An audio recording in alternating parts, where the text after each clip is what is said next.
নমস্কার বন্ধুরা, আমার নতুন আরেকটা ভিডিওতে তোমাদের সবাইকে স্বাগত জানাই। তো এগুলি হলো বরবটি, কেউ বলে লাফা, কেউ আবার বলে লটসিম। তো অঞ্চল ভেদে এর বিভিন্ন নাম হয়ে থাকে। তো এটি যদিও একটা বর্ষাকালীন সবজি, তো সারা বছরই এর চাষ হয়ে থাকে। বর্ষাকালে এই সবজিটির চাষ একটু ভালো হয়। তো বন্ধুরা, আজকে কিভাবে বীজ লাগাতে হয়, কিভাবে যত্ন নিতে হয়, আর কি পরিমাণ সবজি পাওয়া যায় সবটাই তোমাদের দেখাবো। তো দেখো, আমি এই জায়গাটা একটু ভালো করে কুপিয়ে নিয়েছি। এটা একদম নর্মাল মাটি, এর মধ্যে আমি কিছুই দেইনি। তো দেখো, এখানে আমি 10 টাকার লটসিমের বীজ আনলাম বা বরবটির বীজ আনলাম। তো যেহেতু বর্ষাকাল, এখন প্রচুর পরিমাণে বৃষ্টি হচ্ছে, তো এগুলি একটু বেশি করে লাগিয়ে দেব। আবার অনেকগুলি বীজ কিন্তু মাটিতেই পচে যায় বৃষ্টির কারণে। অনেকগুলি বীজ ভালো হয় না, ফুটতে চায় না। আবার অনেকগুলি চারা ফুটে, চারাগুলিও বৃষ্টির জন্য নষ্ট হয়ে যায়। তো দেখো, আমি এইভাবে একটু বেশি করেই বীজ লাগিয়ে দিলাম। এবার সেগুলিকে একটু মাটির নিচে সুন্দরভাবে চাপা দিয়ে দেব।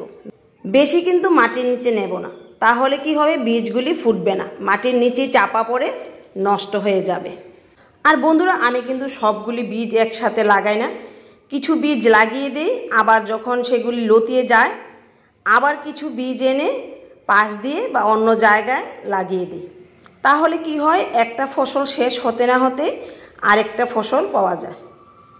তো বন্ধুরা দেখো, আমি এই সাইড দিয়ে কিছু বীজ লাগিয়েছি, আবার এর পাশে আরও কিছু বীজ লাগিয়ে দিচ্ছি। ফলে কি হবে, আমার জায়গাটা নষ্ট হবে না, কিছু না কিছু গাছ তো উঠেই যাবে। তো বন্ধুরা, সবগুলি বীজই মাটি চাপা দিয়ে দিলাম। এবার উপরের যে মাটিটা আছে সেগুলিকে ভালো করে গুঁড়ো করে বীজগুলিকে ভালো করে ঢাকা দিয়ে দেব। আর দেখো, এই গাছগুলির বয়স প্রায় 15 দিন। একদম নর্মাল মাটিতে লাগিয়েছি। নর্মাল মাটি বলতে আমি কিছু কিচেন ওয়েস্ট দিয়ে একটা লাউ গাছ লাগিয়েছিলাম। লাউ গাছটা মারা যাওয়ার পর সেই মাটিটা এখানে দিয়ে এর মধ্যে শিমের বীজগুলি লাগিয়ে দিয়েছিলাম। তাতেই দেখো কত সুন্দর চেহারা হয়েছে। আমি তাতে কোনো খাবারই দেইনি। যদিও লটসিম গাছের কোনো খাবারের প্রয়োজন হয় না, তোমরা চাইলে নর্মালভাবেও করতে পারো কোনো খাবার না দিয়ে।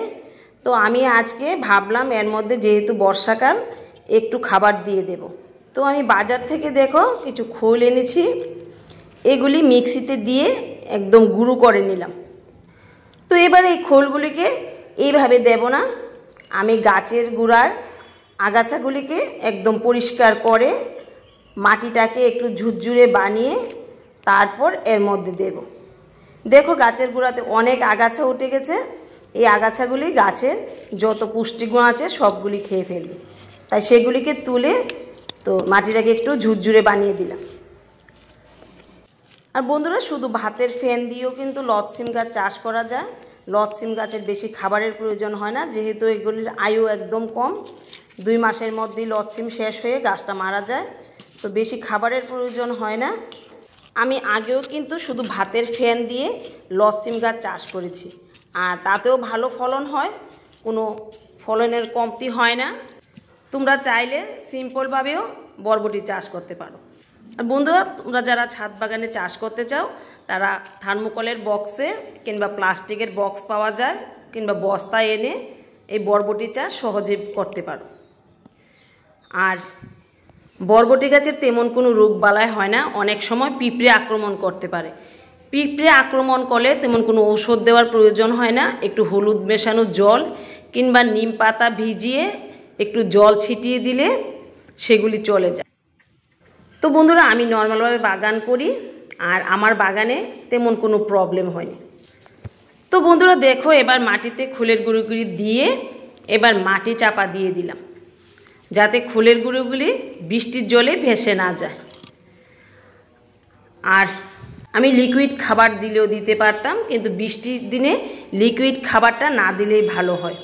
লিকুইড খাবারটা দিলে খাবারটা নিচ দিয়ে চলে যায় মাটির নিচে, আর গাছটা তেমন খেতে পারে না। তো দেখো, আমি ভালোভাবে এই খোলের গুঁড়োগুলিকে ঢেকে দিয়েছি। এবার দেখো, আমি ভাতের ফেন আনলাম, চাল ধোয়া জল, ডাল ধোয়া জল এর মধ্যে আছে। এগুলি নিয়ে এলাম। আমি তো তোমাদের সবসময় বলি যে আমি এগুলি দিয়ে বাগান করি। তো এবার সবগুলি গাছের গোড়াতে এই ভাতের ফেনটা দিয়ে দেব। আর বন্ধুরা, আমি বারবার বলি শুধু ভাতের ফেন দিয়েও ভালো সবজি চাষ হয়। তোমরা একবার এইভাবে সবজি চাষ করে দেখো, তারপর বুঝবে যে কত নর্মালভাবে সবজি চাষ করা যায়। কোনো সারেরই প্রয়োজন হয় না। মাটিটা ভালো থাকলে কোনো সারই দিতে হয় না। আর আমার মাটিতে তো আমি বললাম যে আমি কোনো রাসায়নিক সার ইউজ করি না, একদম নর্মাল মাটি। আমি এতে জৈব সার ছাড়া আর কিছুই দিই না। আর আমি কিভাবে জৈব সার তৈরি করি আমার ভিডিওতে দেওয়া আছে, তোমরা চাইলে দেখে নিতে পারো। আর বন্ধুরা, আজকাল বাজারে জৈব সার কিনতে পাওয়া যায়। তোমরা চাইলে বাজার থেকেও জৈব সার কিনে এনে সবজি চাষ করতে পারো। তো দেখো, আমার এই গাছগুলির বয়স প্রায় 1.5 মাস। আর আমার ভিডিওতে দেওয়া আছে আমি প্রতিদিন কি পরিমাণ বরবটি তুলি। তো দেখো, একদম নর্মালভাবে আমি গাছগুলি লাগিয়েছিলাম। এর মধ্যে খোলের গুঁড়ো দিইনি আর কোনো লিকুইড সারও দিইনি। তো তাতেই দেখো কি পরিমাণ বরবটি হয়েছে। আর কিছুদিন পর পর যদি বীজ লাগানো হয় তাহলে কিন্তু সারা বছরই বরবটি পাওয়া যায় গাছ থেকে, আর বাজার থেকে কিনতে হয় না।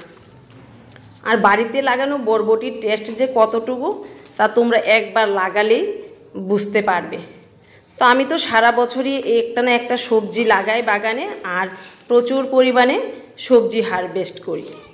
তো আমার ভিডিওগুলিতে গেলে তোমরা দেখতে পাবে। দেখো বন্ধুরা, কতগুলি বরবটি তুলে নিলাম, আর প্রায় দিনই আমি এমন পরিমাণ বরবটি তুলি। তো বন্ধুরা, তোমরা এইভাবে চাষ করো আর অর্গানিক খাবার খাও। তো ঠিক আছে, আজকে আর ভিডিওটা বড় করলাম না, এখানেই রাখছি। দেখা হবে আগামী ভিডিওতে।